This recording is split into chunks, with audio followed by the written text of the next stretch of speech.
Hey Zwifters, I'm Simon Schofield, and for the final time, this is the Zwiftcast, coming up on this episode. Nothing short of a bombshell. Wahoo acquire RGT, promising massive investment, mega marketing, and fast new feature development. For the first time since it launched, Zwift faces a serious, well-resourced and knowledgeable rival.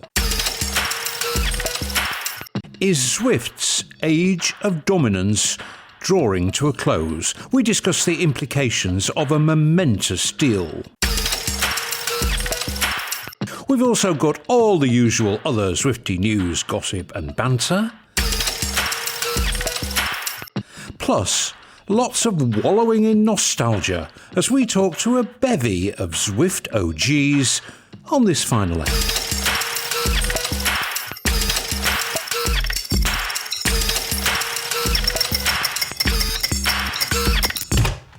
It's only right on this noteworthy occasion that the Zwiftcast Trinity is fully quorate, and I'm delighted to report that this is, in fact, the case. We've had no apologies for absence, no hint of a DNS. We are whole, we are complete, which means it's time to say g'day, mate, to that quintessential example of Australian indoor cycling expertise and all-round good egg, Shane Miller. That's exactly what I'm going to do. G'day, mate.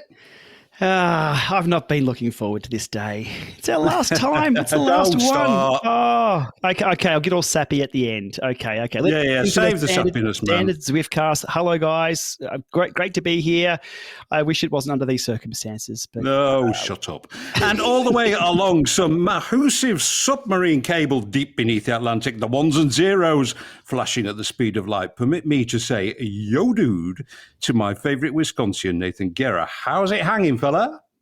Oh, it didn't give me the dude at the end there. We got the yo dude still, but it's going good, Simon. Thank you. Glad to be here. I'm glad you're here. Okay, the Zwiftcast DEFCON sappy warning system, as I've already alluded to, is turned up to 11 for this episode. We will naturally reflect on the fact that in its current guise at least, this is the last Zwiftcast, but dwell on the sappy we will not. That said, I can't let this moment at the top of the final episode pass without an acknowledgement of the many messages, both private and public, thanking us for the last 100 or so episodes, and actually what sort of surprised me a little bit, the number of people who commented that our little podcast has been something of an oasis in their lives. People who just said that when a new episode dropped, it just kind of put a smile on the face because there was going to be an hour in the day when they just enjoyed hearing three blokes whittering on about a silly cycling game. So, thank you for being thankful. I think if we, which we seem to have done, can make a few thousand people a bit happier for an hour, I'd say that was job done. I'm not, as I say, inviting my fellow Zwiftcasters to comment here because I really think we should avoid mutual backslapping in this episode. Nobody wants that. Well, just in time for the last Zwiftcast, out of a clear blue sky came quite the biggest news to hit the indoor training business, well, perhaps ever. Wahoo has bought RGT, integrated into its system, and promised a massive boost in investment to, if you will forgive the fun, turbocharge RGT's virtual cycling offering. Expect a tsunami of Wahoo marketing dollars. Expect a rapid development of RGT's worlds and routes because it's built on Unity and it's easier to recruit devs for that game engine. Expect a lot of attention given to RGT's USP. It's currently glitchy and boggy basic, but popular Magic Roads feature. Expect Wahoo to laser focus on providing features that Zwifters have been requesting and not getting since the year dot. Annual membership discount, anyone? And expect battle to commence persuading pro riders to attach themselves to RGT, an arena that Zwift has completely dominated to date. We will discuss at some length, obviously, but first let's get a hot take on how this bombshell will land at Long Beach. So, on a scale of 1 to 10, where 1 is I'm on the beach with a daiquiri And 10 is we're all doomed, we're all doomed. Where do you think Swift's senior management are currently sitting, Shane? Alrighty, before diving into my deep hot take on this, I'll give you my quick, shallow hot take on this. I think they're at a 3. They're at the beach, but their phone's ringing hot. So the daiquiri is down and they're scrolling on their phones. They're not running back to the office just yet. So I give this a 3 out of 10 of something to be worried about. Well, so you think they're quite relaxed about this. Just before you launch into your thoughts, because I know you have them, Nathan, your score on the doors for the state of relaxation or otherwise of Zwift senior management. Yeah, it's good you put that qualifier in there for those who have been around for a while. They're in the know, but even there, like there's a lot of new people. I'll say for those who know, and that's all I'll say on that, is a 6 going up. That's what I think. A 6 with what happens in the short future, maybe going up from there. That would be my take. Oh, so you think they're twice as rattled as Shane thinks they are. Okay, Shane. Well, we are going to unpick this in some detail, in some kind of structured manner, I hope, over the course of the next few minutes. But I know you just have a few initial thoughts around personality, I think. Yeah, look, just some background on my history with RGT. A lot of people have been asking for my hot take on this all week, and I've just sat back and I've been trying to contact someone who I can't get in contact with. So to give my thoughts on this overall, the lay of the land. Anyhow, look, I do think this is good for business. Zwift now has an ally who are now promoting virtual 3D cycling, which is quite interesting. Different platform, but still, same deal. But a bit of history with RGT, or as I knew it, Road Grand Tours. They've been around since 2016, I believe it was, so they're not a new player by any means. And when I was first introduced to Road Grand Tours, it was through their founder, Alex Serban, who was putting in the hard yards at all the trade shows. He was the Eric Min and the John Mayfield all-in-one of RGT. He was doing the work. I do recall it, Simon, it might have been a Eurobike you were at too. It was RGT were in the cheap seats with the exhibitors outside, and it started bucketing down with rain. Everyone was scrambling. Alex and his single helper scrambled inside with all their gear. They negotiated with another exhibitor, just some small floor space and a single PowerPoint, and they continued to demo the platform in its early days. That's heart and soul right there, and I saw it with my own eyes. It was fantastic to see. Look, referencing similar key people from other platforms, TrainerRoad has its Nate Pearson, Full Gas has its Mike Klukas, Wahoo+/Sufferfest has its Dave McQuillan, Zwift, obviously, it's Eric Min, Exert has its Armando. Look, these are the people to me that give companies human identity. These are the people that you tune into if they're on podcasts, when they give interviews in the media, you read them, you listen to them, or when they post anything online, you want to hear what they've got to say. Look, though, bringing this back to RGT, as I understand, Alex departed RGT a while back, and I don't know what the circumstances were, haven't heard from Alex, I can't get in contact with him. We had a lot to share when we were shooting the breeze early on. So hopefully I'll get in touch with him just to see what his thoughts are of this. Look, from then on, though, they've seemed a bit rudderless. They've switched architectures for the 2-device model, then back. They're rolling out a lot of community-focused features, which has been good in the community, but maybe not business or growth-focused with RGT. Look, so to be honest, I don't think RGT was acquired because they were successful. I think Wahoo acquired them because they were likely cheap, and it does fill a gap on the social side with the Wahoo offering. Maybe the cherry on top was a bit of an FU back to Zwift that two can play this game, because Zwift's going to be enemy number one very soon, as both companies are starting to sell hardware and 3D virtual cycling world software. And another thing, I guess, relating back to the Zwiftcast here is that RGT, in whatever form it takes, will face every single issue that the three of us have discussed over the last 6 years here on the Zwiftcast. So it's going to be very, very interesting to see how this plays out. It's not greenfields for them. Zwift have paved the way for a lot of this, but it's going to be very, very interesting to see. But Alex, if you're listening, give me a call. I want to chat. Yeah, well, it's a great point you make about that, about a kind of single passionate driving force that makes stuff happen. I mean, arguably there were two, and it was a fantastic marriage between Eric Min and John Mayfield, between the creative and the business. But there was still, like you say, there was personality at the top of the company. And like you, I met Alex. He came to my house, actually, and I have a similar story to you. He came to demonstrate his VR 360 thing, which they had very early. And Alex really wanted to show it to me. And he had this heavy kit in a rucksack on his back. And he could only get a train for a reason I can't understand, some scheduling thing. He could only get a train to within 45 miles of where I lived. So he borrowed someone's bike and rode to my house with like this 50-pound rucksack on his back. And he arrived red-faced and sweating. But he arrived and he showed me the stuff, and then he got on this borrowed bike and cycled 50 miles back to get his train. And like you say, Shane, it's that kind of drive and passion that makes things successful. So that is a really interesting point. But let's just unpick this in a bit of kind of structured detail, because it is really, really, really interesting. So, as we've said ad nauseum on the Zwiftcast, the Big Z has grown over the years pretty much unfettered by serious competition.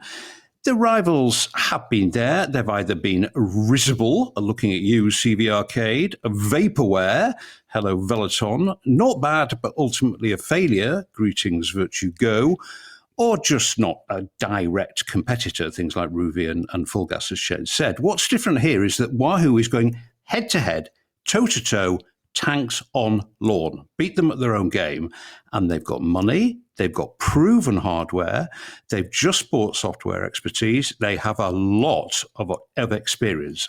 Like Nathan, I tend to see them as a more serious competitor to Zwift than you might do, Shane. So we are a year from here now, Shane. Is Zwift weaker and is Wahoo stronger? I know that's a really tricky question to ask.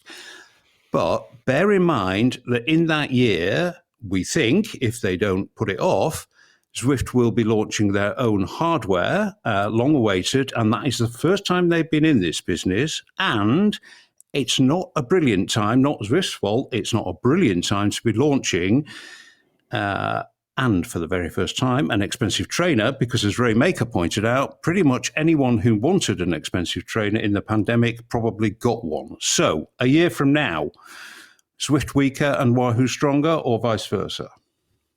The crystal ball is very foggy. It's very foggy. Sure I need some polishing equipment on this crystal ball to see where anything's going. So what I'll do, I'll look back at history. Wahoo took over Sufferfest over 6 months ago, 7 or 8 months ago. The Sufferfest /SUF/ system still doesn't match what the Sufferfest app provided. So, and that's been agreed to in the forums. I've been scouring things and people acknowledge this. So what could Wahoo do with RGT in 12 months? It's going to be tough. It depends where the developers are, depends on the teams, depends on the money and the resources they put behind this, and it depends if they hit the ground running or they just slowly merge it together. I think they need to hit the ground running. They are probably 2-3 years behind already if they want to match where Zwift is going. Although having said that, let's look back for the last 12 months of Zwift. We really haven't made leaps and bounds either. So it does depend on the Zwift hardware too, from a company perspective. Let's see what they can do. But with the trainers I've been blowing up lately, not specific Zwift hardware, I haven't seen it at all. Trainers are hard to make. But Wahoo do have some solid trainers. So it's funny, isn't it? They're both companies are converging to the one single spot of having a dual offering from different angles. Yeah. Look, let me summarize. Are they weaker or stronger? I think Zwift is in the same position. I think Wahoo is probably a little stronger because I'm sure they'll tidy up the loose ends at RGT. But not stronger at Zwift's expense? No. Interesting. Nathan, not only do we have or think we're going to have a hardware battle royale as Zwift roll out their own hardware, but we definitely now have a software rumble. Speed of development, rollout of new features, something to promote and market, all of that is going to become critically important. Who might have the edge here and why?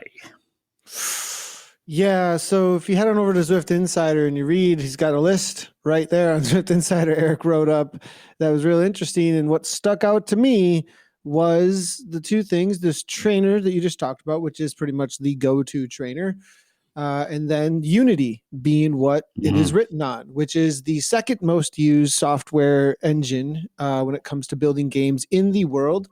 They went public last year. I invest in Unity. I believe in it as a game building engine. The only one that's used more and that's more prevalent in major games is Unreal Engine. I think anybody who starts coding in games is going to start coding in Unity when they start playing around, because it's, I believe, open source in some ways. So anyways, there's I don't know a lot. Honestly, I'm not a coder. I don't know a lot about coding, but I know about the gaming industry, and I know about how games are made from a very, peripheral point of view.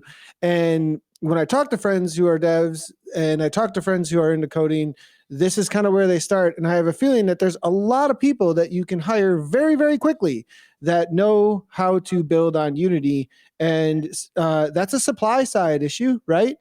And you can probably pay them not quite as much money and not have to train them a whole ton if you have a proprietary software engine that you have to build on. And so as far as speed goes, I would think that building on Unity could happen very quickly. So that would be a flexibility of, if people are asking for things, and you need to change some code, it's been thought through ahead of time by lots of developers for 20 years on lots of different games and lots of different situations. And they'll just build things into the engine's offerings for that. Right. And so, and that's whenever Unreal has a new version of it. I don't know how it works with Unity. Again, I'm not a coder, but I'm assuming it's similar. Whenever Unreal has a new offering, it's like, well, you can do this and this and this really fast as a developer.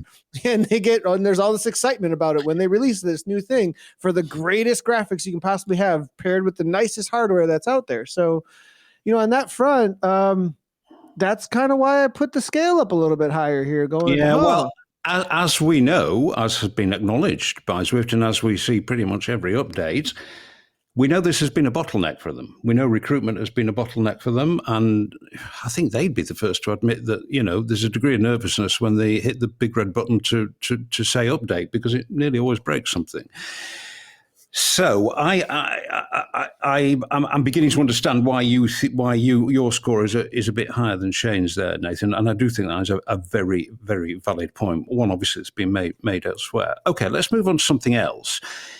In the wake of the news came an unsourced claim on the Cycling Tips website that the putative, although never officially confirmed, deal for Zwift to acquire or merge or marry TrainerRoad was off.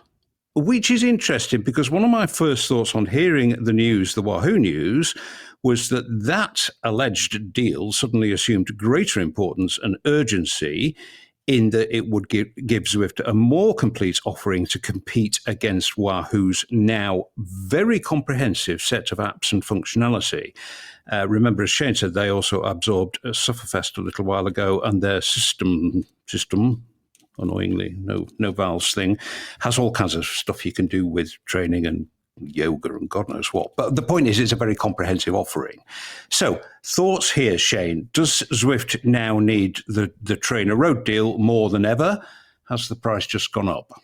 Oh, let's flip that around. I think TrainerRoad needs Zwift more than ever now. Because let's just see if they merge, if system merges into what system was claimed to be when they launched back in September last year, the one-stop shop for everything you need, which is highly likely now that it pretty much encompasses erg mode, sim mode, video rides, entertainment, 3D virtual cycling world, device management's coming soon, you name it. It's all there. It's going to be there. The potential is huge. I think TrainerRoad might be a bit nervous. Look, the other day, somebody sent me a message, and I may have even discussed this in a previous Zwiftcast. Somebody replicated the Llama lab test in a web browser. It had Bluetooth controllable code in a web browser and did that. That's amazing. Somebody just spun up a web page and effectively did what TrainerRoad did. The AI side of things is a little different, though, and we'll go into that a little later on. But I think they both need each other. I think TrainerRoad and Zwift, the marriage would be fantastic. It'd be the best of both worlds. It really would be. So I'm still hoping it's on the table. I'm hoping that unsourced claim was unverified and not accurate. I hope our unverified guesswork that what Eric was up to in Reno, not the other stuff, the actual meeting side of things was great. Nathan, you want to backpedal a little and just make a hardware point before we move away from that. Yeah, I just want to step back and just chime in on the hardware point just a little bit, because I have worked with a lot of bike shops and, as a team manager for a long time, and getting product into people's hands has been a part of, grassroots teams and stuff I've run in the past. And somebody walking into a shop for the first time, you see this little card that comes along with your Wahoo trainer, free Zwift subscription for this amount of time. That's not going to be a Zwift subscription anymore. At least I wouldn't think it that's would be. true.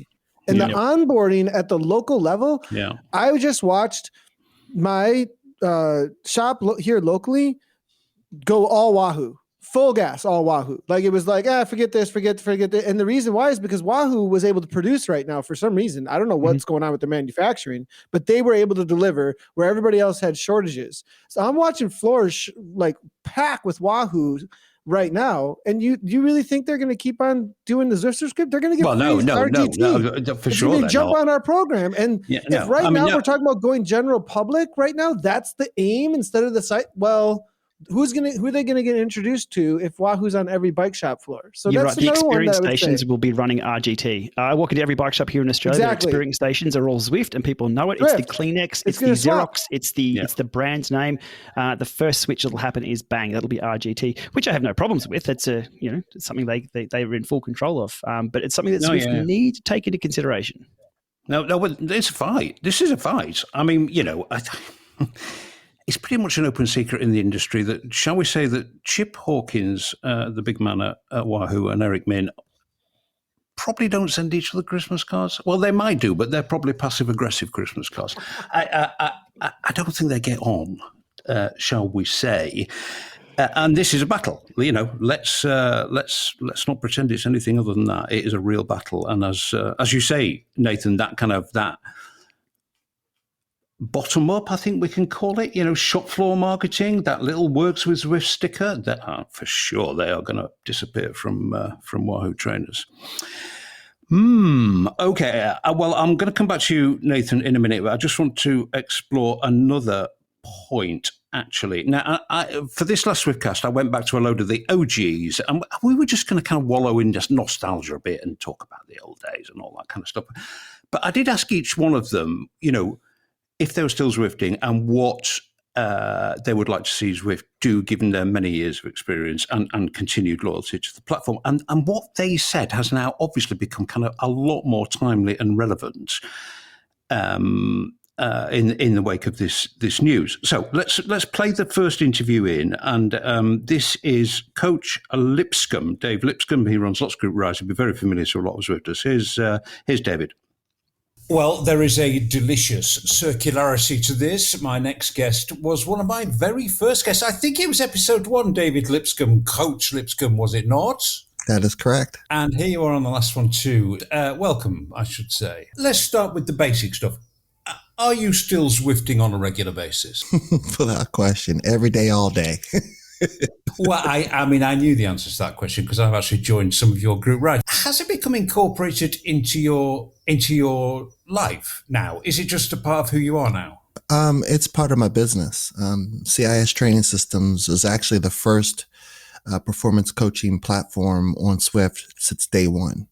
And we've leveraged this platform to its 10th degree. This platform is really a game changer. And it's been a game changer for all the people who are supportive of Zwift and of CIS Training Systems. Yeah, well, and that's the big picture I think we sometimes miss when we're complaining about little features that we would like to see. And I know there's lots of features we'd still like to see, but it did change the game, didn't it? I remember, David, you've kind of preempted my next question, really, because I remember interviewing you on the basis that you were thinking of being able to build a business around online coaching and Zwift, and you've succeeded at that. Oh, without question. It's gotten to a point where it's so serendipitous in a way. I mean, if you think about what we've been through, I don't like really talking about COVID, but COVID really made things very clear on who's playing and who's not playing. It's been super tough for people. And this platform has done wonders for people if they've leveraged it the way that they were supposed to. I such a good phrase that COVID made things clear, and it did in so many ways for so many people. But the promise of online coaching through Zwift, David, do you think that's been fulfilled as well as it could possibly have been, or do we still have a way to go there? We have a ways to go. We truly do. What would you like to see them doing now, based on your use of the platform, actually for business reasons? What's the one thing you'd like to see them do that would improve your Zwifting experience? Oh, without question. And I'm going to throw this one out to you folks. Pay close attention to this. here's what I see. I think the future is this. I would really love to see an AI kind of concept where all this data that they have really truthfully on us would be a perfect opportunity to say, okay, here's what we see, and here's what you've done over the years that you've been on this platform. Let's replicate a program for you based on your preferences and your parameters. Incredible. That would be incredible. This raises the hair on the back of my neck, because that would be next level. Absolutely. Personalized training using the data. But it puts people like you out of business, man. No, not really. No, it doesn't. Because I'll give you the perfect example of that. That's just a solution to a overall arching strategy. But the one-to-one conversation around, okay, here's what you've done in a personal setting is important to still have. It's important to still have. Okay, tools are tools, but also the importance of one-to-one relationship between the client and the coach. Human relationship, yeah. Critical. Yeah. Really interesting. I mean, I think that's a great point. You know, it is a great point, and absolutely it could be an incredibly fertile route for Zwift to go down in the future. But hold on. But one second. Sorry about that, Simon. But I think, yes, Zwift is above all, above every program or every platform that's out there today. That there would take them over the edge. Yeah. No, I don't think there's any dispute about that. Listen, I've got a lot of people to get through on this Zwiftcast, so while I could dwell on this conversation, and I'd love to, I'm going to call it quits here. Thank you so much for a couple of things. Thank you for being first and last on the Zwiftcast, but also thank you for the amazing contribution you've made on a totally consistent basis. Thank you. Week after week after week after week to the community. And I'm sure people really appreciate that. Your group rides are always amongst the best. David, it's been an absolute pleasure. Thank you so much. Thank you, Simon. Appreciate you and what you've done for this community as well. Don't get sappy, man. There's a sappyometer on this episode, but I appreciate your thanks. Thank you very much. No worries. Cheers, my friend. Right on. So Nathan, and I know you've already made this point, Shane, which is kind of why I'm coming to Nathan first, because I know how you feel about it. But he's absolutely right, isn't he? I mean, Zwift has a wealth of data, and they could put that data to the use with AI and come up with a killer personalized training product, as already utilized by TrainerRoad. So that, coming back to the TrainerRoad deal, that deal just looks to me to make more sense than ever now. Yeah, I would just like to see a TrainerRoad and Mario Kart deal where, like, I'm racing the ghost of myself around awesome downhill jumps, and if I fail, I end up like crashing into the T-Rex in the middle of Titan's Grove, and he eats me, and then I got to restart. I mean, that would be the quintessential, the peak in some sort of ways of using the AI technology to figure out what I need as a rider, and then make dinosaurs chase me or something, or I don't know, who knows what that we could think of in order to get the most out of my personalized training. Because right now, like, I mainly just use Zwift Racing to really energize me and chase around the pixels. But if the pixels could chase me, that would be pretty cool. Yeah, but with purpose. I mean, I think the point is with purpose. Not, it would be, not just totally be a purpose. Yeah, it would be all based not just on the Mario data. Kart. No, well, that's what I mean. Mix the TrainerRoad with the Mario Kart. So if Bowser is trained at what you're what you can do, and it knows, or just a little above what you can do, you're Bowser beating the knows next your real level. weight. Like I mean, that's what when we were trying to beat Castlevania and all these, Mario, etc. It was all about leveling up. Like, it knows your level, though. It gets exactly what your level is, and it goes just a little bit above what you can actually do. Yeah, and I mean, when I can get to the final stage of Ninja Gaiden and Zwift, I mean, that's like the ultimate right there. Let's go. Yeah. Shane, I think you and I would perhaps be dialing down the Mario Kart aspect of this a little bit, but still, that AI, that wealth, that treasure trove of data, I think you and I might prefer, well, actually, this is, you can now compete against yourself in in 2019. In my case, that would be only to demonstrate how much older, slower, and faster I've got in the intervening period. However, you know, But that would just be Yoshi. It would be Yoshi instead of like, and then Bowser would be you now. I don't know. Or did you turn into Princess? Are you Princess right Peach. now? I'll never be a princess, Nathan. I will never be a princess. But Shane, the serious point, you know, a TrainerRoad already have that kind of AI engine. Zwift have got the data. This deal now makes more sense than ever, doesn't it? Yeah, look, going back through my archives, I put out a video called AI Coaching Will Be Your Next Coach. That was back on March 12th, 2018. We're I was a bit ahead of my time there, but we're still waiting. Look, absolutely. Look, the easy stuff's been done. Push pedal, bike moves forward. That's been done. Push pedal, bike moves forward with somebody next to you. Been done. Easy stuff, done. Yeah. So the avatars, it's all been done.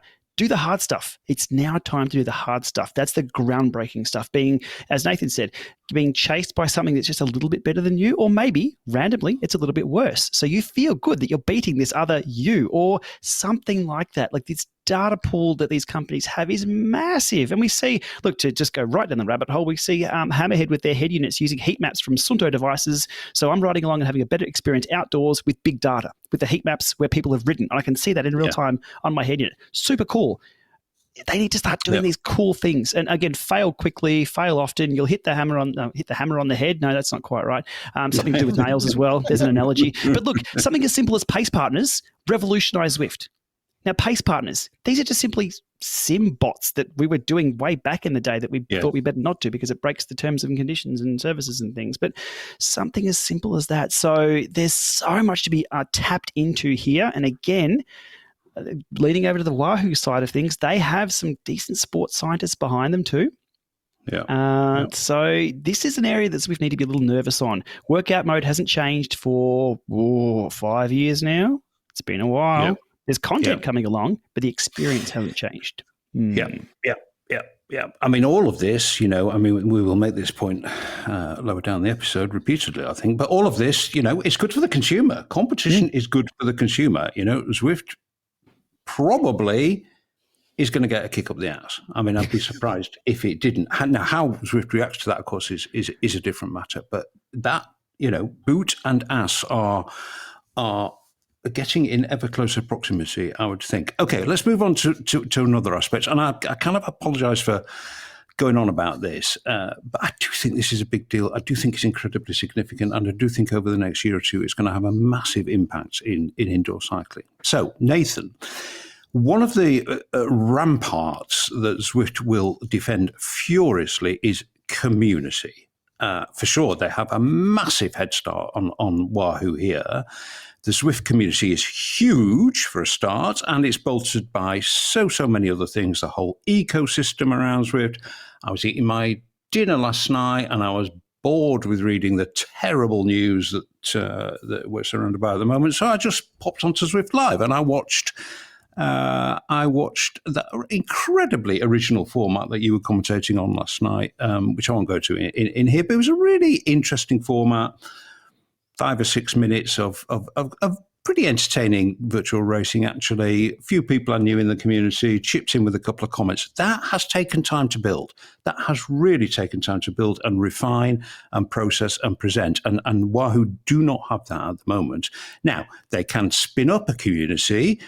I mean, they have one to a lesser extent already, and there are elements in the small, tiny existing RGT community who seem very unhappy with this development, worried that the free membership offer will vanish. And I do wonder, actually, what the proportion of free people on RGT to paying people on RGT is. My suspicion is that the paying number is very small. But anyway, Wahoo got the money to change that. Back to my main point, though, Nathan. The community is there for Zwift. It's a massive part of Zwift. People love being a part of it, and that is going to take a long time for Wahoo to build, is it not? Yeah, and I think it's going to be about attaching people to Wahoo. Like, really, I think in some way, bringing people over to the Wahoo brand and making them feel attached to the Wahoo brand in a community alongside of Wahoo, the trainer that I ride, the software that I use, the getting that whole experience wrapped up together in a community that really believes in it. It's going to be super important. And how they bring in the RGT brand or just envelop it somehow within. I think they're doing a good job right away with the way they presented bringing this over. I wouldn't be surprised if slowly RGT as a brand disappears and it just more is Wahoo or the system or however they're going to present that, because attaching, I think taking the fact that they have arguably the best trainer, it was used in Worlds, right? Like they have they have a lot of talking points here that are like, hey, we're a part of this already. We are a part of your community already. You ride our trainer, like there is, and I feel like I'm selling them right now at this point, but I mean, this is what I would do if I were if I were Wahoo, I would be trying to attach people to the brand that they are already using and showing them how they are a part of a growing community over there. Yeah. I'm just going to jump in there though, Nathan, and I find this interesting. The Wahoo brand is quite, if you're not a fully in shape, totally committed, hardcore cyclist, the Wahoo brand is a bit scary.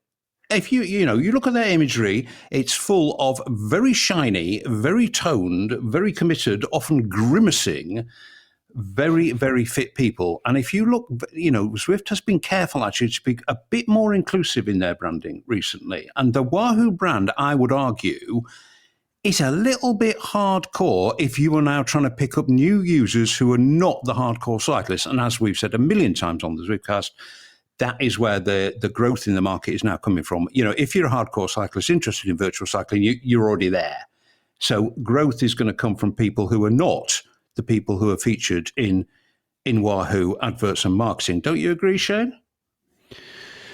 I just loaded the Wahoo website actually to have a look at that. I think they're trying to get away from that. Their website at the moment has a nice banner of people riding gravel because that's what we're all doing these days. But you're right. This indoor training space has been traditionally from the competitive cyclist, the competitive road cyclist.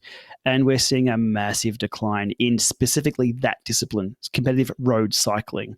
Gravel, on the other hand, is going crazy. Mountain bike, downhill, e-biking, that's all taking off. But I'm sort of questioning has the potential sort of tamed down a little bit now that road cycling itself is sort of just having a bit of a back off period. And I think you're right. Indoor trainers, again, used to be the people who just used to get indoors and do intervals and do erg mode and love to suffer. Again, Sufferfest, that's what the entire brand was built on, the suffering side of things. For the marketing / image point of view, it's a tough one, but I think you're right. Zwift are ahead of the curve on this one with the all-inclusive side of things, and that's what you need to be when your community is as large as Zwift's and your market share is as large as well. And again, coming back to RGT / Wahoo will face all of these issues if their community also grows. Absolutely. But that's a good point, though, Shane, isn't it? To some extent, Wahoo have done the easy bit. They've opened the checkbook. They bought RGT. They bought an existing thing. But now, really, the hard work starts. The strategy is going to be big from here on, and I'd like that communicated. As I said, I didn't quite get that feel from RGT. A lot across the other platforms, we have those identities posting, and I'm sort of latching onto their posts and what they're saying in their interviews. If we get a bit more, it depends on who the product manager is. If Wahoo assign a new product manager to that, we might get some more communication around where they're heading with the platform, and just some more, exactly what you're saying. Move that away from the hardcore into just the cyclist. And being the cyclist, that could mean anything. That's the person who just rides to and from work, who just wants a heart rate strap and who just wants to maybe get a little bit quicker or feel a little bit better on a bike or just enjoy the gravel roads. Just feel a bit fitter. Yeah.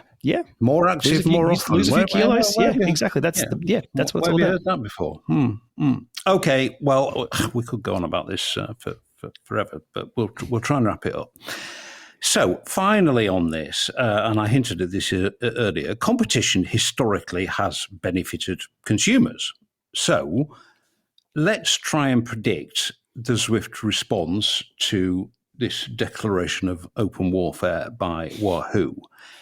Will it feel motivated to raise its game? Will Zwift be quicker? Will it be more responsive? Will it dish out more crowd pleasers in short order? In other words, is it going to feel the proximity of the Wahoo boots to the Zwift ass? And is it going to do anything about it? Or is it going to be, you know what, we've been here a long time, we know what we're doing, we've got lots of data, we've practiced a lot of this stuff a lot of the time, and we think we're okay, we're not too worried. Which is it going to be, Nathan? I think there's definitely going to be a response for sure. Well, here's the thing is like, I don't even want to answer that question, honestly, because I want to say, yeah, there's going to I would do something. Of course, there's going to be this, like, what do we need to do to respond to what we think might come down the road, right? Like the first thing when war starts is like, well, where are they going to attack us? Yeah. Right? Like, and the first thing is you start planning ahead and what your strategy is going to, I would think, of course, they're going to start thinking about what the strategies are in order to make sure there aren't losses in battle. So, how quickly and how urgent that might be is how hard it could hit, and so I think also though there's a like stay steady. We have a plan, and maybe we add some things here to this part of the plan, and just put some urgency underneath these things. But one of our things here is Zune. I mean, that's just a thing that's been a part of the entirety of the broadcast, and because of that. I mean, my other response is I was going to say earlier wasn't unity; it was going to be Zunity.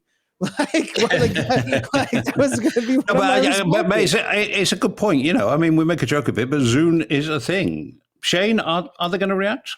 Look, regardless whether there's competition biting at their heels or booting up their bum, Zwift need to raise its game right now. They need to be quicker. They need to be more responsive. They need to dish out more crowd pleasers. Look at the update just the other day. Tax Neo Roadfield broke. The old mining town disappeared. Come on, guys. Come on. Get that shit right. Don't mess with the core product. Get it right and start moving faster. So regardless, they need to move fast. The sentiment in the community is, Zune. That's exactly it. It's like, it's coming soon. Yeah, sure. Let's knit another sweater.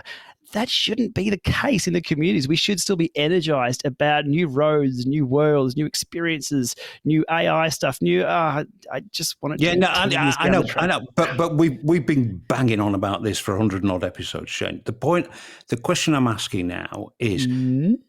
There's a mindset there at Zwift. And when I interviewed the chief product officer and I said, why aren't you more nimble? He said, well, do you know what? Apple aren't nimble. Maybe we don't need to be nimble. Maybe we just need to be good. That's their mindset. Do you think it will change now? No.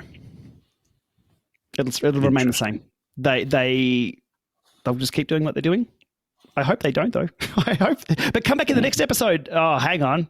I can't be accountable for this, can I? No, they'll keep doing the same stuff. They'll keep rolling it out. They have the market share. Everything is stable, and stability, I think, is what they'll roll with rather than risking anything. Just like repack Ridge, just loop that thing around so we can do dirt crits and have a lot of fun. Yet risk that. Just well, we will. The interviews with the OGs, which are coming up in the app, because we are going to talk about something else, that will give us an opportunity to talk a little bit more about this. Okay, I mean, it is all incredibly fascinating, and there are some incredibly interesting times ahead in the indoor cycling area. Someone really should start a podcast.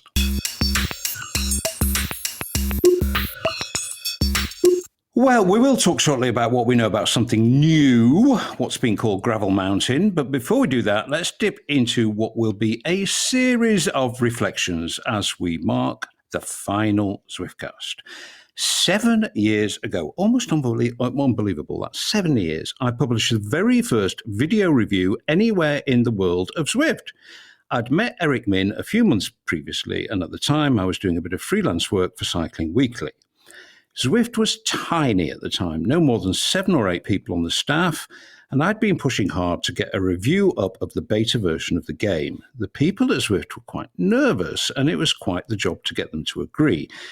Of course, strictly speaking, I didn't actually need them to agree, but I wanted to. There were a number of quite prickly conversations with their PR agency, as I recall, but in the end, they gave it their blessing. And here's a few excerpts of that review. Now, remember at the time, Zwift was in its very, very, very earliest days. Zwift is the big new noise in indoor training.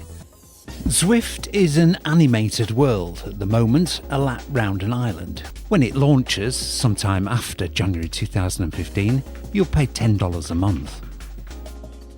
The blue dudes are AIs, artificial intelligences or bot riders. They can be pacers or opponents, useful if no other live riders are on the island. Perhaps. Early on in the beta, it was hard to draft other riders. The software wasn't reacting to subtle changes in your pace, but frequent updates are fixing problems and refining the platform all the time. The ability for subtle changes to pace and power to be accurately reflected in the game are now much improved. Okay, let's look at some of the social and competitive aspects of Zwift. There are several riders on the island today, and we're at the foot of the main climb. I'm going to try to tempt other riders into a race up the climb, and I can also compete for the polka dot jersey by beating the best current time for the Calder Zwift. I've let the rider in the green jersey get ahead. I can see just how far in the leaderboard on the right. A new feature, also visible on the leaderboard on the right, is other riders' watts per kilo rating. This is really cool because you can see immediately how hard they're working compared to you. At present, all riders weigh 75 kilos. This will change when the platform goes live, so you can enter your real weight. With 200 metres to go, I put the hammer down to see if I can get the win on the climb. I'm up to around 7 watts per kilo. I can see my rival's not reacting to the attack because he's dropped right down to around 4 watts per kilo. With 100 metres to go, I've got 5 seconds on him. Let's see if I can push on and get the polka dot jersey. Competing like this does bring a whole new dimension to turbo training. It's immersive and engaging, and the time flies by. It's not everybody's cup of tea, but I find it motivational and enjoyable. The Zwift beta is impressive. It's well executed, looks great and works well. Updates add valuable new features, and it looks as though this will be ongoing. There will be other worlds than Zwift Island added, and an already sophisticated platform looks like it's heading for a very polished product. Whether it really takes off depends on how many people subscribe. The social element is the standout one. Competing and riding in company definitely makes the turbo time fly. But to be really successful, it needs a critical mass of people, so you can always find someone online of your level to compete against. It will also need to up its serious training element if it's to appeal to those who use the turbo as a proper training tool. But again, Zwift are on record as saying that's a real ambition, and the early edition of the watts per kilo metric bodes well. All in all, it's hard not to be anything other than very impressed. Well, not the most penetrating of insights, maybe, but at 7 years' distance, they don't look too bad, actually. They were quite prophetic, some of those. But time moves on, and whilst a few amongst the tiny band at HQ might have been nervous about that review, this week's Wahoo news in and of itself would be enough to cause some concern, we think. But if you add in the general economic climate, then the worry-ometer might start peaking a little higher. Most expenditure on subscriptions is discretionary, and with rampant inflation and hard times either around the corner or already here, depending on where you live in the world, there might be a few looking askance at the number of subs they have. And that, Shane, regardless of the whole Wahoo thing, that could be bad news for Zwift this summer. We're still experiencing that correction after COVID. So I think people will be looking down at the monthly credit card bill and consolidating all of those and picking out and pointing out a few things that could be removed. I think it's a great time to move on that yearly subscription, maybe with a month or two discount. Yeah. Couldn't agree more. Wahoo done that, of course. Tricky one, Nathan A. If you're cancelling subs, which goes first, Netflix or Zwift? And if you're cancelling subs, by the way, Shane just said, then a discounted annual membership suddenly looks very attractive. Yeah, I mean, lots of people I see commenting about getting outside. So if they've already paid, they've already paid. And if summer's paying for itself because I get 2 months off, well, then you got me a little bit sooner in August, it sounds like. So yeah, it sounds like a good deal. You watch Netflix? I don't know. I don't sit in front of screens besides watching Zwift, it seems like lately. So I think I just keep my Zwift. Nathan, I'm talking about ordinary mortals. Ozarks is tomorrow, though. So if you want a hint into, sometimes I do watch Netflix once in a while, right? So anyways, yeah, I mean, I think I definitely Zwift is the last one to go for me, but I think I can't relate. I just can't relate to somebody who would cancel something that does so much good for your body. So I'm not the person to ask. I'm not the person to ask at all on that one. No, it is interesting, isn't it? It is interesting. I guess the better version of you says, of course, I won't cancel a Zwift, but maybe the less good version of you says, actually, I'll stick with Netflix. But we'll see. Could be, if it wasn't already, it could be an interesting summer for Zwift on the subs front. Okay, let's move on to one of our reflective interviews. As I said earlier, since I recorded these, I've actually become so much more relevant in the light of the Wahoo deal. Okay, many Zwifters will have spotted the Julian Washington Bridge in Watopia. Some will know it's named after an inspirational early Zwifter, so I thought it'd be nice to catch up with Julian for this last episode. Well, welcome to the Zwiftcast to Julian Washington, a legend from the early days of Zwift and a continuing legend, so legendary she's got a bridge named after her in the game. And that, Julian, welcome, by the way. Thank you, Simon, and thank you for having me. That bridge was named for you because you were just so inspirational in the early days, so inspirational to so many Zwifters. Why do you think that was? Well, Simon, I tell you, it still amazes me when I think about it, even though it's been, I'm not for sure, since 2015, I think it is, that I came on Zwift. But I can only imagine that maybe it's because of the journey that I was on and not being a traditional cyclist, so to speak, just being an ordinary overweight woman trying to find something to help with the fitness journey. So I think that my story kind of related to a number of people that were in that particular, situation, the same situation, that wanted to do something to help them with their general fitness. Yeah, no, I think that's very accurate, really. But that process, it kind of became a two-way process, didn't it? Because for you, the love that you got back and the inspiration that you got back was a huge help to you, I think. Oh, outstanding. It was motivating. It was motivating and inspiring to me. And it just made me want to be even more committed to what it is I wanted to do for myself.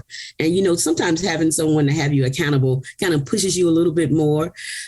So certainly I can say that was a great impact and a benefit to me because I actually did just that. I mean, I went on to do things that I never thought, would happen with riding so many miles or centuries or, on the platform. So, yes, absolutely. I've exceeded my own expectations. Absolutely. And in full public view. And that gave you some kind of accountability, I think, which is one of the important things about Zwift. And that bridge, Julian, that bridge, I don't think we've ever talked about this. Were you really flattered by that? Oh, man, what are you talking about, man?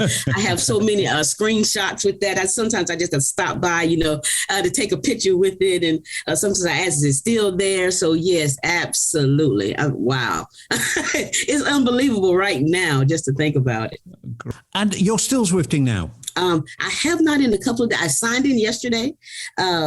So my intent was to perhaps maybe give it a go this morning after I'm done with you. So I got everything set up. So we'll see how that works. I think my last ride was mid-December. Yeah, mid-December. Okay, well, you get back on it. I know you'll get back on it. What's your goals at the moment? Just a bit of general fitness? Actually, I'm trying to get the weight numbers to go down on the scale, and I've been working on that. But my main avenue has been weight training. So I've been doing very little cardio, mostly on the treadmill, whatever my knees will allow me to do. I'm still in need of those knee replacements, so sometimes the rotation on the bike is a little difficult. But that's what I've been doing so far. And luckily, I hit a plateau, but I'm down 53 pounds, but I still have ways to go. But yes, and I hope to make Zwift a continued part of my journey. You've been here from the early days. You've given a lot back, You've given a lot back, and you've inspired a whole ton of people. Thank you for that, Julian. And you keep going, okay? Absolutely. Absolutely. And thank you so much, Simon. Right on. Now, boys, as well as being incredibly lovable, Julian is important, and I'm going to tell you why. She was such a loved figure herself in the early days and set such an example. She is kind of the embodiment for me of the Zwift mission, more active, more often. But she also reminds us that Zwift is not actually all about people like us, committed hardcore traditional cyclists. There are thousands and thousands and thousands of people just like Julian on the platform. And sometimes I think we, especially us actually, we've been guilty of forgetting that, Shane. Yep, absolutely. I love everything about Julian. I followed her journey all through Zwift, and still today I think I follow her on Instagram and see things pop up here and there and get a notification when she starts a ride. She was the wake-up call early on for me with like, hey, this is not just for us hardcore cyclists, as you've said, Simon. At the time when Zwift came along, I was sort of the end of my racing career, still pushing out a few intervals here and there, and introducing all the other hardcore cyclists to Zwift, and the social experience that it is, and the racing that we were doing with the 1, 2, 3 go at the big tree at a certain time. And then Julian was rolling around, but also racing at the time as well. I'm like, hang on, this is for everyone, or this can be for everyone. I don't want to sound like a sales pitch here, but the experience provides something for anybody and everybody. So if you're motivated to jump on and spin the legs, and again, you love bikes, which we all do, it's just, she opened my eyes to, the kind of people who would be meeting on Zwift and still do to this day, the new people jumping on board. And I mentioned a story a couple of Zwiftcasts back about a person from a certain demographic walking in and buying a trainer. I won't mention that demographic because that got me in trouble. Not the kind of person who I thought would be walking in and buying a smart trainer when smart trainers were first, coming on board and appearing in our local bike shops. So super cool. Love it. Love everything about Julian. That bridge is so cool. And I loved her story about the bridge as well, that she loves it too. It's not just whatever. Yeah. It's just like, is that an NFT? Is she one of the first NFT bridge owners? Like, come on, that's pretty cool. She's ahead of the times. Julian proves, Nathan, if you're off the couch, you're winning. Yeah, 100%. And Julian, I mean, that bridge has been referenced so many times early on in the broadcasts. And she was a movement in and of herself. She's a part of the World Social Rides really, really early on. One of the key leaders amongst that. It was really awesome to see her as a part of that. And then I would see in the early broadcasts of the races, as well as some of my personal streams, she kind of like brought along these other people who were like bandwagoning around her, like specific people that I can think of. Marge Kaufman was one that definitely comes to mind. She's actually from Wisconsin, in her maybe 60s, 70s now at this point, but older woman who is getting fit through Zwift. And Julian was a part of her journey and following what Julian was up to. I mean, Carissa Min, who we all know was definitely buddies with Julian. I mean, she is a legend. I'm just going to say that, absolutely, of the Zwift history. Obviously, having the bridge in game then got referenced all the time, and every single sprint that we do across that bridge at that time has been brought up. And now I think there's going to be a resurgence of the Julian Washington, the JWB bridge sprint section now. It's simply because of this, because definitely needs to go down in history and remain legendary status. So absolutely, and great to hear she's still Zwifting, and congratulations on the recent weight loss as well, Julian. Okay, well, we've been delving into the old things, and we're going to continue to do so. But let's head for the new now. There's a new thing around the corner. In fact, it's already coded into the game, and a few Zwifters are getting to test it out. It's gravel mounting. Shane, what do we know? What do I know? Officially on the record or off the record? Because I've been doing a bit of snooping. Well, I think something has leaked into the public arena. Okay, we can talk about that part. Yes. Look, as we've seen over on Zwift Insider, let's throw Eric under the bus. It's all over on Zwift Insider. There's a little bit of a map there of the course, gravel only. There's a few comments from Zwift about what they're doing with it. It's a certain world, so I'm expecting to be like a criterium/gravel ride.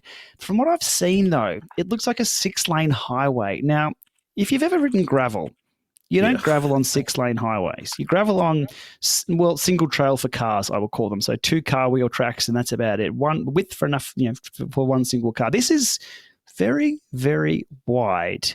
However, I do like the idea. I do like that it's something new. I do like that we hopefully will be seeing it soon to give us something else to do. And again, it's sort of over on the side of things that we're all up to, and it's the trending side of things, the gravel stuff. I just hope they just do it a little better. It's, as I said, it looks a little bit wide at the moment. That's about all I know. Nathan, given how astonishingly popular is the jungle, because everyone loves to work harder and go slower and get blinded by dust, do we want more dirt, or do we think we want better dirt? Better, for sure, better dirt. I mean, like, that's what is that a question? It's an excuse for you to run. The first thing that comes to mind is the races on the mountain bike course that Eric Slangy from Zwift Insider put on, and it was like being back at the old school days that we're going to talk about actually in a minute, but. Everybody met up, and then Eric said go, and we all rode the mountain bike course and raced on it. And then I did a commentary on it even, and that was so exciting to see. Better. I would definitely say better dirt. We'll see how this goes over. I don't know. Like, okay, they're dirt roads and they look like the desert. I don't know. Like, cool. Well, as you can it's tell, all dirt. Like, it doesn't change. I don't know. Like, I'm a little bit like. Part of the cool thing about the jungle is it changes a little bit too. You get different speed variations at different times. The bridges, it kind of feels a little bit like you're getting some boosters here and there. I know I keep on going back to Mario Kart, but I want gamification. But anyways. Yeah. Well, as you can tell, listeners, there's not an awful lot we know about gravel mounting, but apparently it is coming. So hold on to your hats and get the goggles ready. Hopefully not.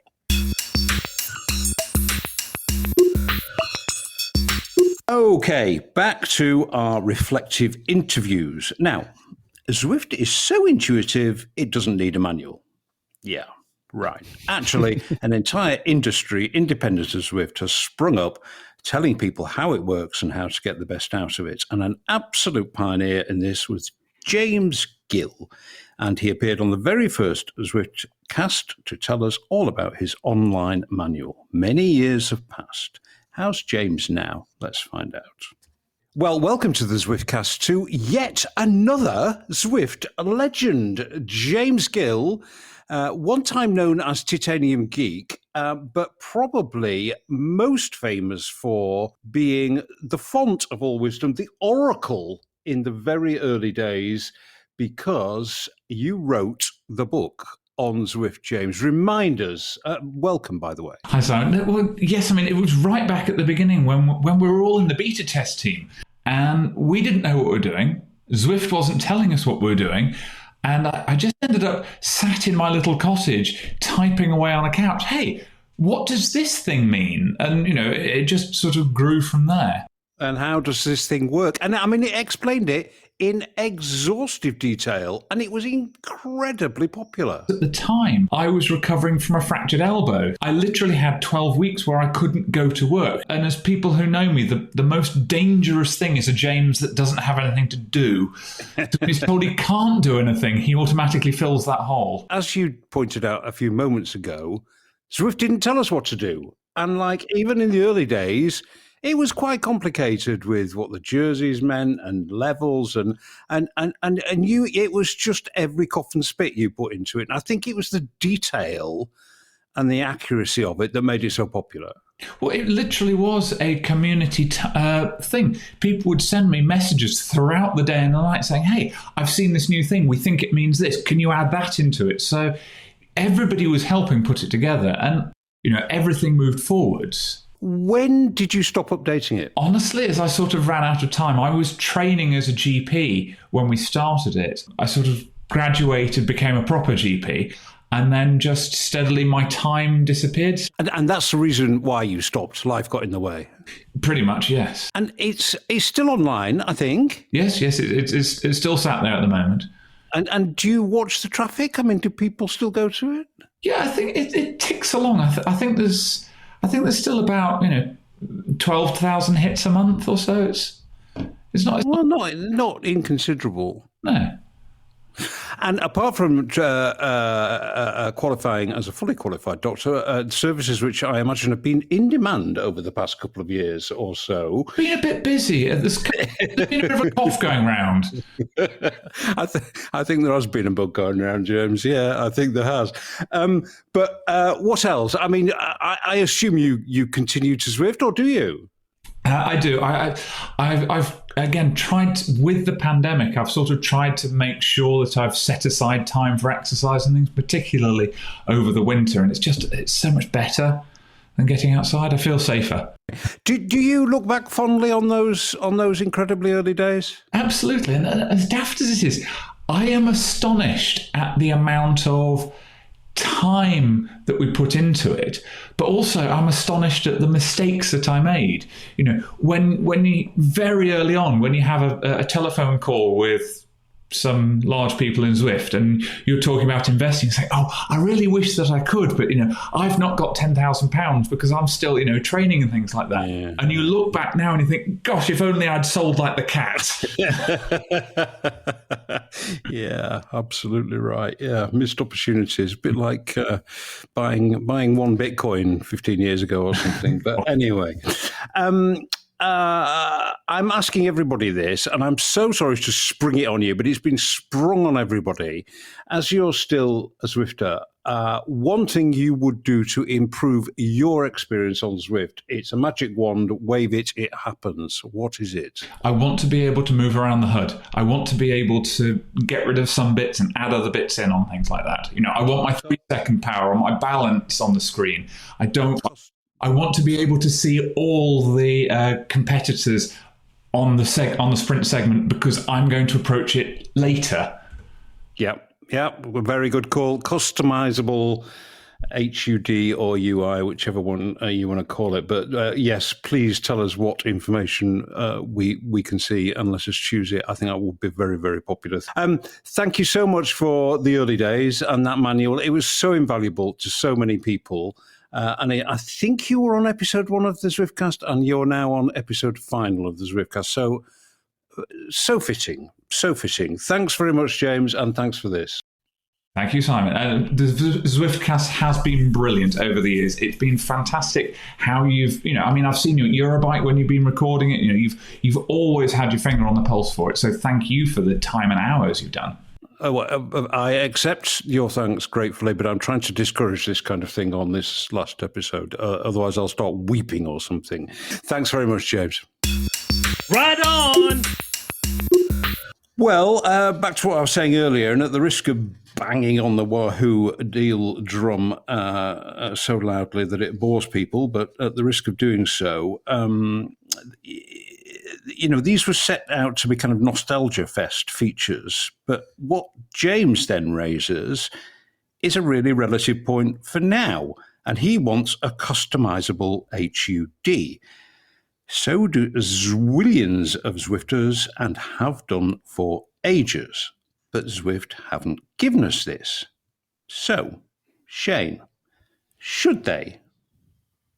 Yes. Just to clarify, HUD, heads-up display, the elements you see on the screen while you're riding along, just to paint the picture for us, the audio listeners.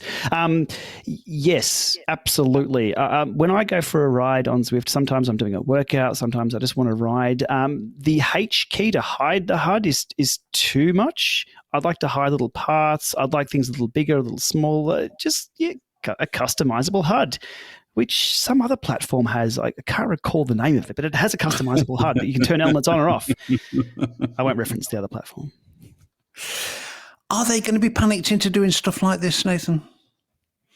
Yeah, I think... panicked is the wrong word. I don't know if that's the right Are they word, going to right? be prompted into doing stuff like this? That's a good, yeah. I think so. I think that the competition and whether or not it's a reason to go somewhere else will definitely do something like that. But I also think what comes to mind right away is the reasons why it's not happening, right? And the curated experience is always the curator. We always had this way, if you haven't listened way back in the broadcasts, in these Zwiftcasts, the idea of Zwift curating things a lot out of maybe fear of scaring away people who don't know what to do with it or don't know what they're running into. So I really think the two, certain aspects of Zwift, maybe you drop in and you can't do a whole lot to the HUD because you really need it to do certain things for you. And then in other experiences, you could have like a customizable situation. So I don't know, there's abilities here that could give people the options up front to say, hey, do you want to customize your HUD? Here, go customize your HUD, and just the other day I'm thinking, why don't I have average power still? Like, why do I have to have my Wahoo head unit in front of me and look at my average power on my Wahoo head unit and not have it up in front of me on Zwift? Yeah. I don't understand that. Like, why am I using a direct competitor's device now, actually? This is going to keep if it wasn't Wahoo, it would be Garmin. Yeah, exactly. So I definitely think customization for the main use of Zwift, that it seems like Zwift even says that is their main users, is for just training and getting fit. Well, why don't we customize it then? Yeah. Okay, well, from day one of the Zwiftcast, we have covered racing. So it's only right we should talk to one of the pioneers of the racing scene on Zwift on our last ep. Well, welcome to the Zwiftcast, a voice, like so many on this episode, a voice from the past. Christian Wiedmann. Hey, Christian. Hi, Simon. Thanks for having me on. It's so lost now in the mists of time. We should perhaps remind people, you are the dude who pretty much invented racing on Zwift. That's what I'm going to call you. Those Tuesday night worlds in the very, very early days, organised, I think, mainly, or if not wholly by you, they were racing on Zwift at that point. Yeah, I started very early on in Zwift. I actually wasn't the first to start racing on Zwift, but I sort of continued it when the people who were originally organizing it decided that they wanted to focus more on real life racing. So I was the one who really enjoyed the virtual racing the most. So I decided to step up and just keep it going through the summer. I think that was summer of 2015. And those, as I say, those Tuesday night worlds, they were such a popular event, weren't they? They were. I remember when we used to get together at the start line of the old Zwift Island, and we'd do one warm-up lap, and there would be, at the time, a huge crowd, meaning 15 or 20 of us running around. Rounding around the island, we do our laps. And the only organisation of the event on the virtual road, as it were, was completely voluntary. So, I remember at one point, the guy in the red jersey, stay behind him until it's go. And of course, nobody did. Yeah, it's amazing. I mean, at the time, Zwift was just a road to ride on. So any organization of events we had to do on our own. And it was exactly as you say. We had to communicate over the chat and say, everybody follow me. And then we said, 1, 2, 3, go. And everybody went. Those were the days. It's amazing how far Zwift has come in the meantime. Now we've got organized races, leagues, teams, all of that. I've had fun watching it. Yeah, well, that was my next subject, really. Has it developed in the way that you expected it might have done? In some ways, yes. In some ways, no. I mean, the way these things work, you never know what's going to happen. I kind of hoped that there would be more of a league system eventually where, everybody can compete and feel that like they're gaining ground. I kind of wish we'd left the whole watts per kilogram categorization behind at some point too, in exchange for rankings. I think those things take time to develop. So, well, I mean, and that's the thing, isn't it? I mean, they do keep saying a league is coming, and I think eventually it will do. And watts per kilogram, for all its faults, it's still it's a thing. But as you say, the standout thing now is just the number of people competitive on Zwift. It is an amazing story.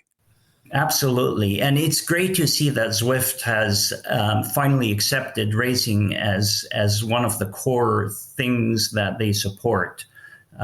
Early on, it was always the racers were sort of, a niche, a sideline.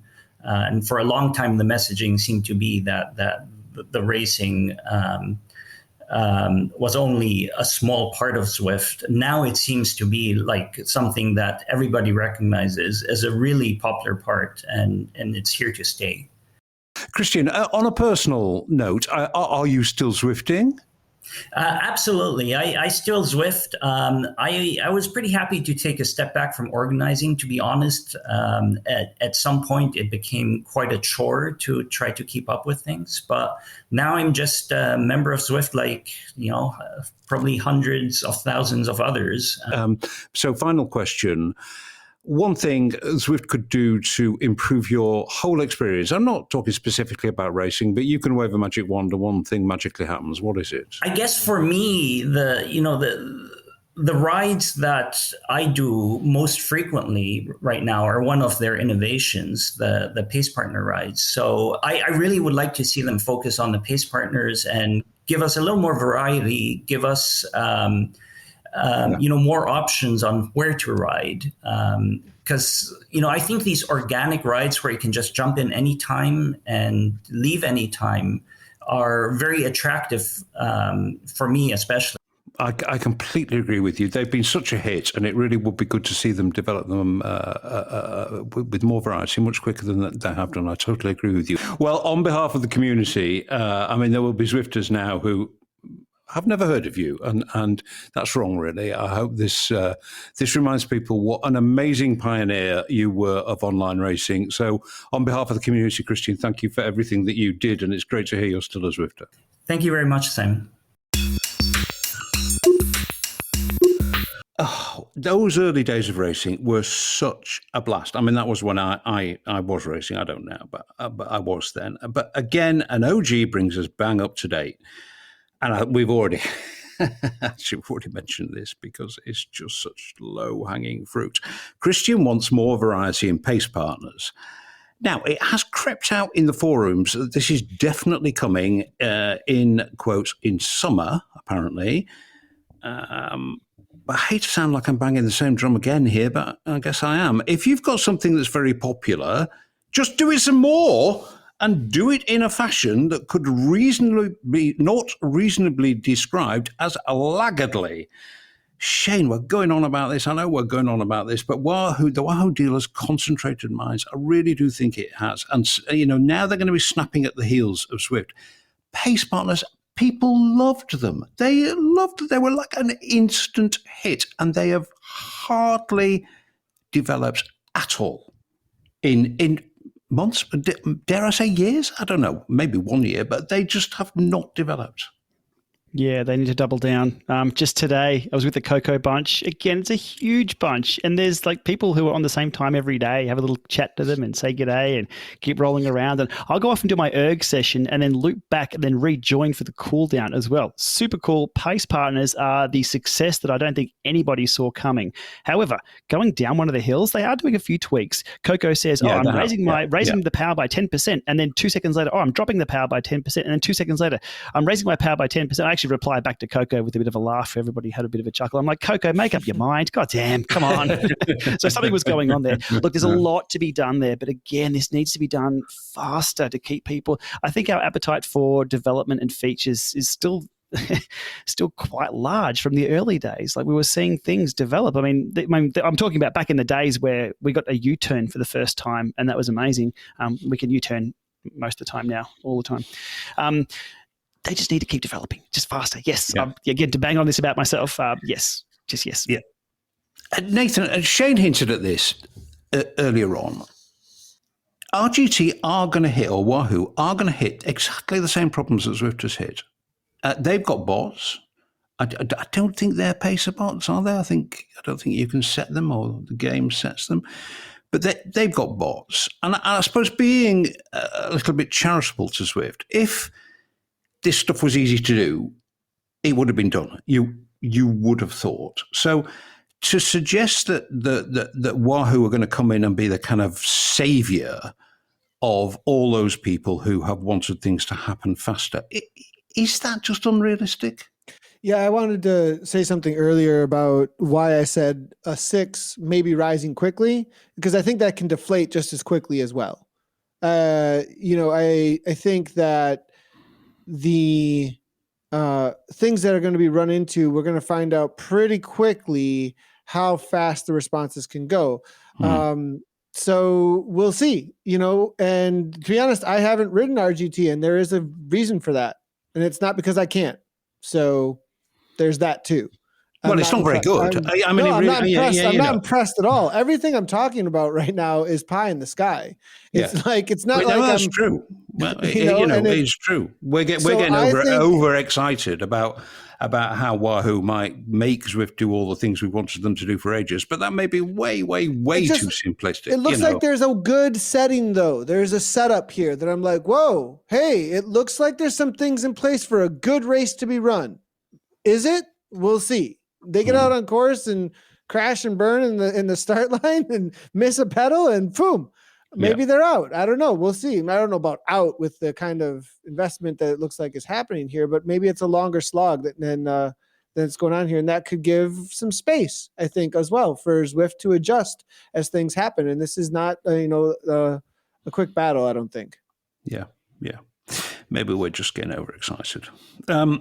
Okay. Well, do you know what, boys? That is almost it. So we're going to have a little quirky one to finish. As we mentioned earlier on, the old mining town in Watopia got nuked.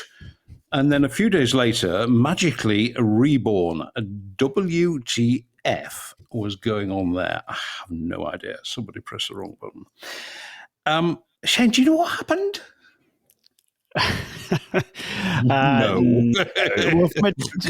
Dave over from the PC group put up a little. It appeared to be the resources were missing. They were either referenced incorrectly or something changed in the game client that was put down onto people's machines. I'm not sure if it was across all platforms. It was happening on my Windows machine, so something was missed in QA. Yeah, whole town disappeared. Well, I mean, we often say what we were prompted by this. We often say what we would like added to Zwift. So in celebration of the vanishment, if that's a word, and resurrection of the old mining town, let's play a little game. What do you want nuked out of Zwift? We ain't adding, we be subtracting. Nathan, you first. And I don't want some nebulous idea, like cheating in racing. I want a physical thing. You could press the nuke button, well, a digital physical thing, anyway. You could press the nuke button and something disappears. What is it? I'm sorry, I have no idea. Oh, Nathan. I literally have I'm seriously trying to. You like everything? Oh, man, no way. Where do I start? I've got a list of 100. Shane, go first. Yeah, Shane, okay. We'll give Nathan some thinking time. Give me a moment. Shane, all right. What do you want to? Sitting down. Everyone's if someone actually disagrees with me on this, I'd be surprised. Ready? Waiting for it? Yeah, come on. Chat. Just give me a quick key to hide chat, because sometimes it gets so goddamn annoying. Like, it's cool sometimes. Wait, that's not fair. That's a feature. That's not a physical thing. See, I'm thinking of you're thinking of do I just give her to vent top? I don't know. I'm like, what do you? Okay, listen, I'm going to give you two boys time to think about this properly. Not very long, but I'm going to give you time while I give you my choice. Okay. But okay, does chat count? I got to know if chat counts. This is what I would nuke. Scotty the bloody squirrel. No way! Yes. Scotty, what are you talking about? Cannot abide animated talking animals. They drive me insane. Every That's all, single folks. every single advert you see has things animated that ought not to be animated. I saw one the other day, and it was for a home delivery thing, and there was a bag of dancing frozen peas. I mean, how old am I? 5? Am I 5? Why do I need some stupid squirrel? I would nuke Scotty. Bye-bye, Scotty. See you. That's proof that marketing works. You're talking about dancing peas. Now I'm hungry. Guess what I'm going to have for dinner? Not peas. So that has given you a few more seconds. Nathan, come on. What would you nuke?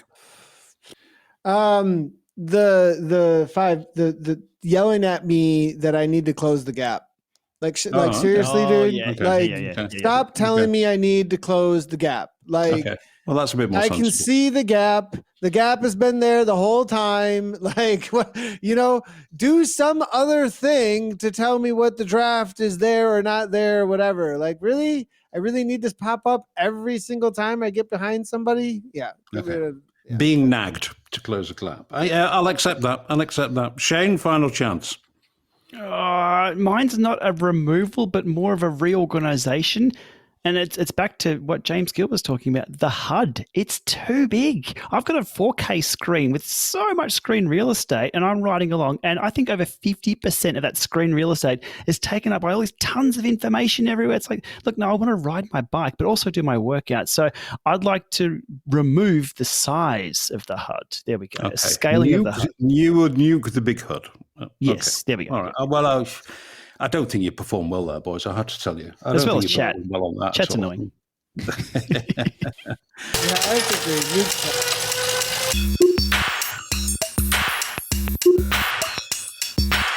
Okay, well, that really is it. It has been both a privilege and a pleasure working with you. Wait, you didn't go. You didn't go. I did. Scotty the bloody squirrel. He shot the squirrel. He killed Scotty. The very last Zwiftcast, and he killed the squirrel. I'm reading I'm seeing something else in the script. I want Scotty to live. Long live Scotty. I see something else in the script. Okay. So. Well, listen. When I'm gone, which is quite soon, you can carry on with your squirrel love. Look, it's been a privilege and a pleasure working with you both. We have had a lot of fun. I don't want a load of sappy stuff here, but, I've made this decision for really good reasons. I'm very comfortable with it, but I am going to miss this a bit. What do we say? We've, I don't know what you can say, really. We've made podcasts all over the world, and I think that's been part of the journey. I remember first walking into Eurobike, showing you through Eurobike. I was there for, I think, a day prior, and then I walked you through. Then we went over to the VR headset, and we showed you that. We've made content everywhere, from dodgy Vegas hotel rooms to Amsterdam to CVR. Our partnerships there at the CVR events early on, they were groundbreaking, and I think some of the content that will never be forgotten, and I hope it stays on. You guys shouting for me to get second place there in Vegas was a memory I'll never forget. A lot of my racing memories are outdoors. That was one of my racing memories from indoors, getting in early before the quick people came along to esports. That was super cool. But Simon, it's been an absolute pleasure. This is one of the easiest pieces of content for me to make. I make content non-stop on a daily basis. A lot of it goes on the cutting room floor. A lot of it's behind the scenes. This one, I get to sit down just for an hour and a half and shoot the breeze. I hardly do any homework, as is obvious. And you've done a great job putting it all together. So yeah, just Simon, for me and to you, Nathan, as well, it's been a great journey. It's been a long time. And yeah, everything comes to an end. And I think we've put a good full stop on this one. It's time. See if someone else steps up or steps in or does something a little different. But I think the legacy you've left for the Zwiftcast, Simon, will be forever remembered and appreciated. Well, that's very kind of you to say so. The archive will remain. So if there are, I do get messages from people. There's a few things we need to remove from that too. Can I get a couple of little things taken out? I think I've said a few weird things. No, you can't. It's there forever, mate. The internet never forgets. It's true. I do get the odd message from somebody someone who says, I've just found your podcast and I've gone back and listened to all episodes since episode 1, and I think, Lord, blimey, you must have a lot of time on your hands. I wanna say I'll never forget, Simon, figuring out the type that you are when it comes to getting things done. When we got kicked out of the hotel lobby for recording a podcast, I remember that. And the guy came up and was like, "What are you guys doing? You can't record." And you were like, "We're gonna get this done anyways, Nathan." And we scrambled off somewhere and still recorded or whatever. And you were like, "We're gonna talk to management." It was really interesting. And just let's not forget the jackhammers in the car as well. Oh my goodness. There's a lot of history, and the idea that we have been all over the world recording. And there's one more thing I do want to say that, is a reality. It's not just sappy, is that this has been, what was this, 7? How many years have we been doing this? Is it 7 or 6? 5, 6. 5? A lot. 5 or 6, 5 or 6, right? Since the beginning of Zwift, essentially, right around there. And we've gone, this is the easiest thing I've done with Zwift, and it's because of Simon's talent by far.